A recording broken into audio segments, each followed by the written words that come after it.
libido, desire, intensity. Throughout history, people have searched for herbal aphrodisiacs to boost them. On this video, I'm going to show you 4 aphrodisiac herbs, along with some other tips and tricks to help you boost all 3. So if you want to learn more, watch this video. Let's go!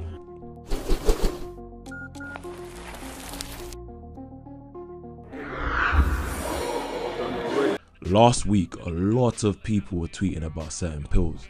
These pills claim to help maintain and improve orgasm strength. They claim to help improve sexual arousal in women, and they claim to have no side effects. One thing a lot of these pills have in common is that they are made of herbs. Sometimes they are 100% herbs. These herbs are aphrodisiac herbs. It's worth noting that these pills are all proprietary blends, which means the detail of the herbs used may be shown but not the exact amount, and no other company will have that exact herbal mix in the same exact amount. But with that said, you won't know the dosage or if it has any hidden ingredients. So for some people, this can potentially be dangerous, especially if you're taking some medication because you don't have a full understanding of every single thing that's in it. So for some, this video that dives into the exact herbs will be more beneficial, as you can craft your own little love potion, your own little herbal aphrodisiac mix, and know exactly what's in it.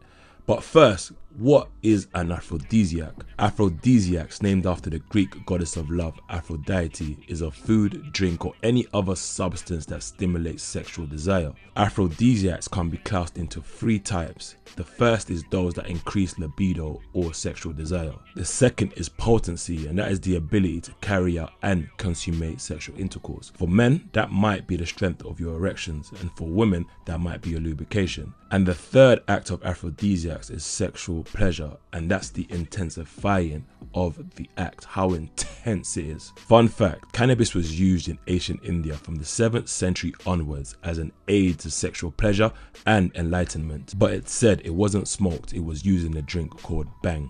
There are other historical examples of potions being used, but remember, it's not everything you hear that you try. Some practices could actually land you in jail. So maybe book a trip to Amsterdam or California. I don't want to see anyone here getting locked up. So guys, before we get into herbs, as we always do, it's always good to have a little bit of background and a little bit of context. So I'm going to start with 5 key things that harm or kill your libido. The first is stress. When stressed, pretty much everything in the body shuts down. Learn to relax, learn coping strategies. This is very important. Studies show that stress related to sexual performance may interfere with sexual arousal. So stop putting so much pressure on yourself. This goes for both men and women. The second is body fat. Body fat is linked to libido. Having too high a BMI or too low a BMI may affect your libido. But when losing weight, the weight loss process can also affect your hormonal balances. So please, no crash diets. Take your time with it. This is mainly for men. But in women, research shows that the link has more to do with body confidence rather than BMI itself. So learn to love yourself. No pun intended. Comparison is the thief of joy, but comparison is also the thief of libido. The third is lifestyle. Prolonged consumption of alcohol, cigarettes can kill libido, but also lack of sleep, bad diets, lack of exercise are key killers too. I know these are obvious ones, sleep, very important, but mate, how much sleep did you get last night? Yeah, not enough? I thought so.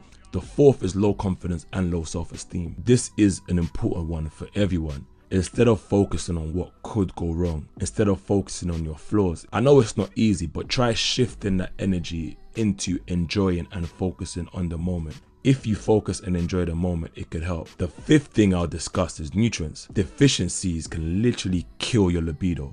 Key nutrients to ensure you're getting are your vitamin D. For one, a vitamin D deficiency can devastate a woman's sex drive because it can bring on low estrogen levels. It can also make you feel moody and low.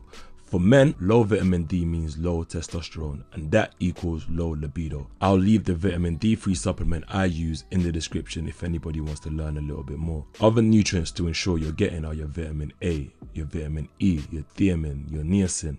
Niacin is good for blood flow to the extremities.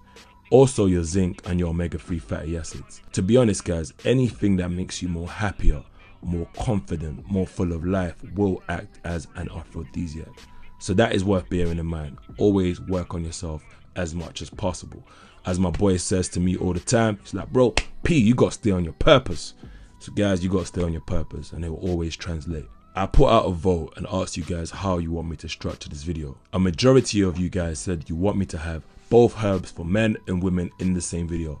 So that's exactly what I've done. I always listen to you guys' feedback, so if you have any thoughts, make sure you comment it below. As I said on a previous video, we're a community. I learn from you, you learn from me, and we learn from each other. So without further ado, let's get into the 4 herbs. The first herb, guys, is maca root. Maca root has traditionally been used to enhance fertility and sex drive. It's also claimed to improve energy and stamina. This herb is beneficial to both men and women in terms of increasing libido. To be honest, guys, this herb has a lot of benefits. So if you want a benefits of maca video, comment below and let me know. In one study, postmenopausal women were given 3.5 grams of maca powder per day for 6 weeks and a placebo for 6 weeks. And what they found was when using maca powder, they reported less anxiety and depression and a higher libido. Maca may also boost libido in women struggling to achieve orgasms whilst taking antidepressants. So these results potentially could be extrapolated. For men, maca root has been dubbed nature's Viagra, although it's not fully understood how it works. But some experts believe that its libido boosting effects is caused by maca's unique long chain fatty acids. In one study, men aged 21 to 56 received maca in 2 doses. The first dose was 1500 milligrams and the second was 3000 milligrams, or a placebo. What they found was by week 8, an improvement in sexual desire was observed on those who took maca. It's worth noting though that in 2 clinical trials, the results failed to show any significant changes. So different people may react differently, and there's a chance that placebo can play a role too. But indirectly, this herb could help, as it's been shown to help with mood, as well as motivation and energy, which can help how one feels and thus how one performs. The second herb is called horny goat weed. This herb has been used as an aphrodisiac and is helpful in treating erectile dysfunctions. For women, it's said that having higher levels of estrogen in the body promotes lubrication and increases sexual desire. 2 compounds in horny goat weed have been said to increase estrogen in post-menopausal women, and these results potentially can be extrapolated. So this herb is beneficial for both men and women. I personally take all of these herbs that I mentioned in this video. The third herb is PANAX ginseng.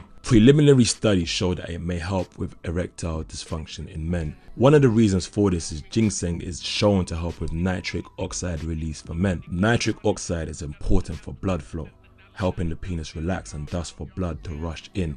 It's very crucial. This relaxation allows the chambers inside the penis to fill with blood so the penis becomes erect. But for ladies, research on its effect is a little bit limited. But one type has been shown to give results, and that is Korean red ginseng. This is the ginseng that matures after about 6 years. Korean red ginseng has been shown to boost sexual arousal in menopausal women. So this potentially also can be extrapolated. The last herb, guys, is a herb called SARSAPARILLA. This herb is beneficial for both men and women, but how it works hasn't really yet been understood. It is thought that this herb contains substances known as cytosterols, which are similar to testosterone and which may stimulate the activity of sexual hormones within the body. This may be helpful in curing impotence and enhancing sex drive amongst men by optimizing the actions of the male sex hormones. Amongst women, sarsaparilla is thought to stimulate the production of progesterone, the lack of which is associated with depressed libido. Hope that's been beneficial. I'm going to give you another bonus herb right now. A bonus herb is ginger. Every single person can get ginger from their local shops. Ginger can improve blood flow and circulation naturally, and is said to also impact sexual performance and the ability to orgasm. There are other herbs I haven't mentioned in this video, such as tribulus, ashwagandha or ginkgo, so smash the like button if you want a part 2. So guys, I hope that video has been beneficial. I've tried to focus on herbs I use personally and have some research associated with it. As always guys, do your own research, consult an expert if you don't understand before trying any new herb or supplement. If you want to get into herbs, make sure you click my face and get my herb guide. And before you go, check out these 2 videos right here and right here. Guys, I'll see you on the next one. Peace.